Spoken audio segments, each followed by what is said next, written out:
Amados irmãos, irmãs, paz e bem, esse final de semana nós celebramos com toda a igreja o 29º domingo do tempo comum.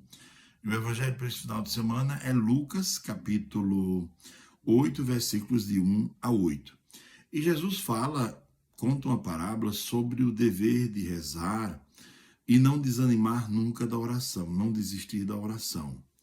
Só que no texto grego, o texto começa dizendo que ao invés de, a tradução correta seria, ao invés de dizer não desanimar, seria não cair na maldade, porque a palavra não é sobre desânimo, a palavra é kakeine, quer dizer, não cair dentro da maldade, não deixar o coração entrar na maldade, quer dizer, porque o que é a oração? A oração está em comunhão com o divino, com o sagrado, com o belo, com a beleza superior, está em comunhão com aquele que é puro, santo, com aquele que é bondade infinita.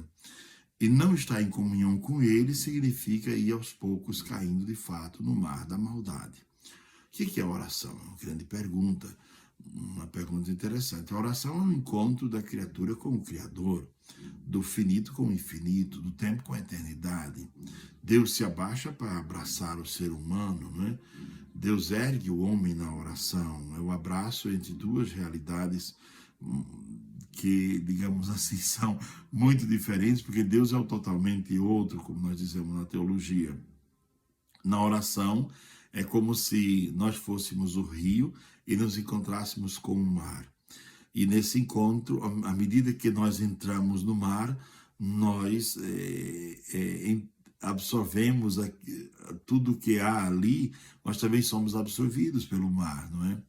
A história da bonequinha de sal, que contemplava o mar e achava muito bonito o mar, mas conversando, o mar disse, olha, você quer tomar banho de mar, mas eu não posso, porque se você tomar banho de mar, você se perde aqui dentro de mim.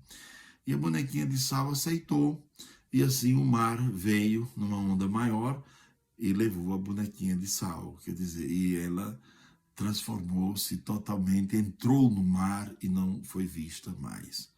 Os antigos diziam que a oração é como um processo de aproximação entre o ferro e o fogo. Nós somos o ferro, Deus é o fogo, não é?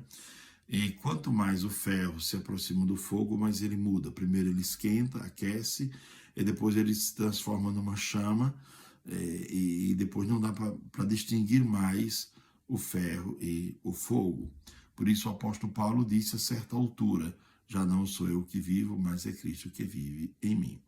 Mas voltando ao texto do final de semana, em que Jesus diz, rezem continuamente, com insistência, não desista de rezar, para não se tornarem malvados.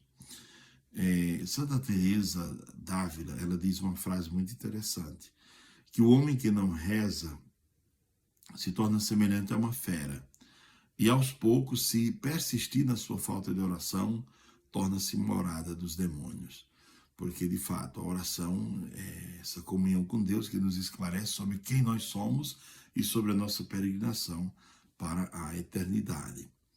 Santa Teresinha tinha uma história interessante, ela contava que a oração é que dá clareza sobre quem nós somos, né? E ela dizia, vá ao açude à noite com uma vasilha e pegue água. À noite você não vê a água. Ela diz, agora vá no outro dia cedinho e vá buscar água. E você vai ver com muito mais clareza o que tem dentro da água, se tem sujeira, se tem... Então ela diz, quanto mais nós rezamos, mais nós tomamos consciência de quem nós somos e qual é o nosso papel no mundo. Mas vamos ao texto. O texto desse final de semana fala sobre o que é a oração, que é um encontro entre dois corações, o coração do homem com o coração divino. De todas as obras, dizia um grande místico antigo, um monge do deserto, Abba Poemen, de todas as obras esta é a mais difícil, rezar sempre. Mas nem sempre é fácil rezar. Primeiro, porque às vezes a pessoa se sente em pecado e o pecado faz com que ela se sinta indigna da oração. Então ela se afasta de Deus por sentir-se indigna. Às vezes ela reza, não é atendida, se afasta de Deus porque ela sente que é como se Deus não atendesse os pedidos dela, se sente revoltada, ressentida com Deus. E o texto fala de uma viúva. De uma viúva. Interessante, quem é a viúva? A viúva é alguém que perdeu o marido está morto. E na Bíblia, este marido, a palavra marido no hebraico, vem da mesma raiz de ídolo. Então, é a mulher que enganou-se, encantou-se com vários ídolos e agora está vivendo desamparada. Quer dizer, o ser humano que se encanta com muitas coisas, mas depois torna-se desamparado. E se sente injustiçado porque ele sabe que não foi criado para viver de qualquer modo. Ele foi criado para viver nas alturas, para viver bem, para viver à semelhança do Criador. Então ela se sente injustiçada. E a oração é a cura da imagem que nós temos de Deus também, porque qual a visão que ela tem do juiz, ou que aparece do juiz? É que o juiz é um homem implacável, que é a visão que havia de Deus também, né? Que a oração converte, muda a nossa visão de Deus. Vejam Abraão, pensava que Deus queria o sacrifício de Isaac, depois percebeu que Deus não queria. Ao subir a montanha, percebeu que Deus não queria o sacrifício de Isaac. Então a oração muda a nossa percepção de Deus, muda o modo como vemos Deus e como nos relacionamos com Ele. Então esse juiz, que é Deus, na parábola está muito claro, porque também uma viúva não podia procurar um juiz na cultura antiga. Quem procurava o juiz para resolver as coisas eram os homens. Uma mulher não podia aproximar-se do juiz, e muito menos uma viúva. Então o texto é claro que aqui há uma analogia, uma simbologia, porque a viúva é a humanidade que perdeu o seu esposo e procura o coração, procura encontrar esse esposo que é Jesus Cristo. Uma humanidade que está viúva, de luto, porque ainda não encontrou o ideal da sua vida. É belíssimo esse texto. E ela se sente injustiçada porque ela sabe que não foi criada para banalidade, ela foi criada para uma vida mais elevada. Então ela sente que precisa, de fato, buscar a solução. E o texto diz que ela percebe que tem inimigos, mas os inimigos não estão fora. Efésios capítulo 6, né, fala dos inimigos espirituais, não é? Quanto mais nós rezamos, mas nós tomamos consciência que temos esses inimigos espirituais que não são pessoas, não é? Pois bem, é um texto belíssimo que fala não só sobre momento de oração, mas viver em estado de oração, não é? Perseverar, viver unido a Cristo em oração. Esse é o grande convite do Evangelho de hoje, não é? A oração nos ajuda a ler a vida, como eu dizia agora há pouco, com os olhos da fé. Por que precisamos rezar? Primeiro, precisamos rezar para não nos tornarmos malvados, como diz o Evangelho, para não entrar na onda de todo mundo, não fazer igual a todo mundo. Precisamos rezar para manter a antena interior limpa. Evagrio Pontico fala, e Orígenes também, que nós temos no interior do coração uma antena que precisa estar sempre limpa para poder colher as realidades espirituais. E falam também sobre um poço, que ele diz, todos os dias nós temos que cavar, porque todos os dias o demônio coloca também uma carrada de areia para entupir esse poço, para que a gente não tenha acesso à água limpa que está lá na profundidade. E a oração é esse momento de recavar, escavar este poço. Rezar para termos lâmpadas acesas, como diz a parábola das virgens, não é? Rezar para ter óleo, para manter as lâmpadas acesas, rezar para construir uma comunhão com Deus, rezar para construir um castelo interior forte, para ter amparo para as horas difíceis. A oração é tudo isso.